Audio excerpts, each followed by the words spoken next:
गेल्या अनेक वर्षांच्या राजकारणाचा अनुभव आणि शिवसेनेचे एक ब्रीदवाक्य आहे, 80% समाजकारण आणि 20% राजकारण.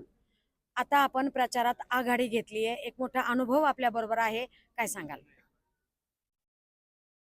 गेल्या मागील सर्व राजकीय परिस्थिती हाताळत असताना 2007 साली मी महानगरपालिकेची पहिली निवडणूक लढवली आणि ती निवडणूक लढवत असताना माझ्यासमोर 1000 विरोधकांच्या 1000 कार्यकर्त्यांची विरोधकांची प्रचार फेरी येत होती. त्या प्रचार फेरीमध्ये आम्ही 20 ते 25 संजय कोतकर, हसन वसंत ठुबे, आमचे भाकरे महाराज असे शिवसेनेचे 10-20 लोक होते. जे आणि आता ते नाहीये 10 ते म्हणजे 15 लोक ते 10 ते 15 लोक आम्ही त्या 1000 लोकांच्या प्रचार फेरीतून घुसायचो. प्रचंड सगळ्या दादागिरीच्या वातावरणामध्ये निवडणूक केली आणि त्या निवडणुकीमध्ये मी विजय मिळवला. त्यानंतर 2014ला पुन्हा निवडणूक केली. पुन्हा निवडणूक केल्यानंतर खूप 3400 मतांनी माझा विजय झाला. त्यानंतर राजकीय परिस्थितीमध्ये अनेकांना शब्द द्यावे लागतात आणि शब्द पाळणे हा आमच्या खानदानीचा तो वारसा आहे की एखाद्याला शब्द दिला तर तो शब्द पाळायचा. 2019ला ज्या महानगरपालिकेच्या निवडणुकीसाठी ज्यांना शब्द दिला होता त्यांना निवडून उमेदवारी देताना मला माझ्या पारंपरिक जो भूषणनगरचा वार्ड होता तो भूषणनगर सोडून मला दुसऱ्या वार्डात जावं लागलं आणि दुर्दैवाने मला तिथं पराभव पत्करावा लागला.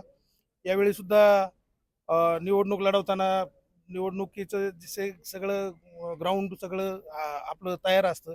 5 वर्ष आपण लोकांसाठी काम करतो. लाडकी बहीण योजनेचे जवळपास 3000 फॉर्म आम्ही या ठिकाणी भरले होते. जवळपास 10 ते 11,000 महिलांच्या संपूर्ण केडगावच्या 10 ते 11,000 महिलांचे KYC, त्यानंतर ते आभा कार्ड, त्यानंतर संजय गांधी निराधार अशा सगळ्या स्कीम 5 वर्ष ऑफिसला चालू असतात. स्वतंत्र त्याच्यावर यंत्रणा आहे आणि त्या यंत्रणेच्या माध्यमातून महिला भगिनींशी विशेष करून संपर्क असतो. आपल्या ऑफिसमध्ये महिला भगिनी सकाळी 7 ते रात्री 11 वाजेपर्यंत बिनधास्तपणे येऊ शकतात, असं वातावरण त्या ऑफिसमध्ये असतं. त्यामुळं ही निवडणूक मला नवीन नाही आणि ही निवडणूक मला म्हणजे अजिबात भीतीदायक नाही. समोर जरी काही धनाढ्य लोक असले तरी हे गोरगरिबांचा पॅनल आहे आणि हे सगळे लोक आता हे आमचं धस रिक्षा टेम्पो चालवतो ते संजय कोतकरांचा मुलगा आहे, गरीब आहे, प्लॉटिंगचा छोटा मोठा व्यवसाय करतो. हर्षवर्धन थोडं कामधंद्यात आहे, परंतु गोरगरिबांचा पॅनल आहे. लोक 100% मतं देतील, कारण अनेक आम्ही प्रचारादरम्यान महिला भगिनींना भेटतो तर ते 100% तुमच्याबरोबर आहेत हे आम्हाला सांगत आहे. तुम्ही आता जसं ठुबेंचा आणि कोतकरांचा विषय घेतला, आता ते आपल्यात नाहीयेत, मात्र त्यांची कमी कुठेतरी भासते का? आणि तेव्हाची दहशत आणि आत्ताच्या दहशतीमध्ये काही फरक पडलाय का? खरं पाहिलं तर ज्यावेळी ही निवडणूक चालू झाली म्हणजे 2007 पासून त्याच्या आधीपासून काही निवडणुका झाल्या. संजय कोतकर, वसंत ठुबे सकाळी 6:30 वाजता 6 वाजता मला उठवायला यायचे आणि मग प्रचाराला सुरू करायचे. अरे यार मी थोडं झोपू द्या म्हणायचो. ते म्हणायचे नाही निवडणूक अवघड आहे. दररोज सकाळी 6-6:30 वाजता मला उठवायला यायचे, सगळ्या कार्यकर्त्यांना उठवायचे. ज्या दिवशी मतदान आहे त्या मतदानाच्या दिवशी तर ते 4 वाजताच उठायचे. सगळ्या पुलिंग एजंटकडे जायचे, चक्कर मारायचे आणि पुलिंग एजंटला सांगायचे बाबा तू ह्या शाळेवर तू त्या शाळेवर गेलेत का, पोहोचले का, सगळं निपटून नंतर आंघोळ करायला दुपारी 11-12 वाजता जायचं. असं पक्षासाठी खूप मोठं योगदान या दोघांनी दिलेलं आहे. अनेक कार्यकर्ते आहेत असे की ज्यांनी पक्षासाठी आपलं आयुष्य वेचलेलं आहे आणि त्या अशा शिवसैनिकांच्या जीवावरच आम्ही निवडणूक लढत असतो. काही येतात जातात त्यांनी काही फरक पडत नाही आणि अत्यंत सोपी निवडणूक आहे. बरं, आता तुमचा वारसा तुमचा मुलगा ओमकार पुढे चालवतोय, नेमकं त्याला काही राजकारणाचे बाळकडू दिले आहेत का तुम्ही?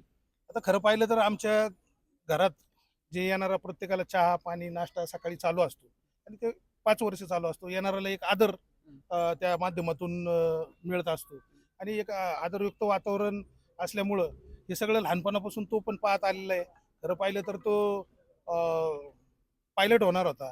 त्याचं शिक्षण सगळं जवळपास झालं होतं, पण कोरोना काळामध्ये त्याचं विजा फ्लोरिडाचं झालं नाही, त्याच्यामुळं त्याचं अर्धवट शिक्षण राहिलं. परंतु समाजकार्याचा जो वारसा आहे तो त्यांनी माझ्यापेक्षा जास्त चालवला. मित्रमंडळी आणि हे सगळे जे आलेले आहेत हे वेगवेगळ्या भागातून, केडगावच्या आणि इतर जवळपासच्या भागातून, काही सगळेच केडगावमधले नाही आहेत, परंतु लोक पैसे गोळा करून गर्दी दाखवत आहेत लोक कर्मचारी आणून गर्दी दाखवतायत.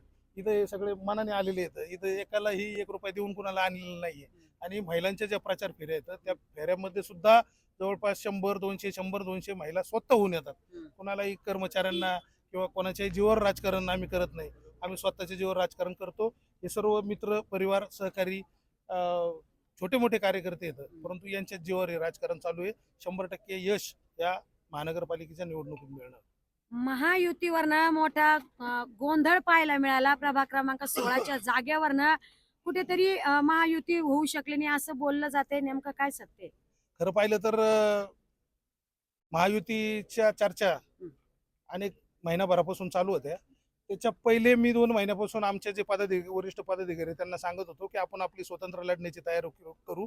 जर स्वतंत्र लढण्याची तयारी जर 2 महिन्यापूर्वी जर केली असती तर आज ही दयनीय वेळ शिवसेनेवर आली नसती. परंतु यातून सुद्धा मतदार प्रचंड चिडलेला आहे. सुज्ञ आणि सुशिक्षित मतदार तो ह्या सगळ्या बिनविरोध वगैरे हे संपूर्ण महाराष्ट्रात हे असं वातावरण आहे की बिनविरोध कसे होतात, कसे बिनविरोध होतात.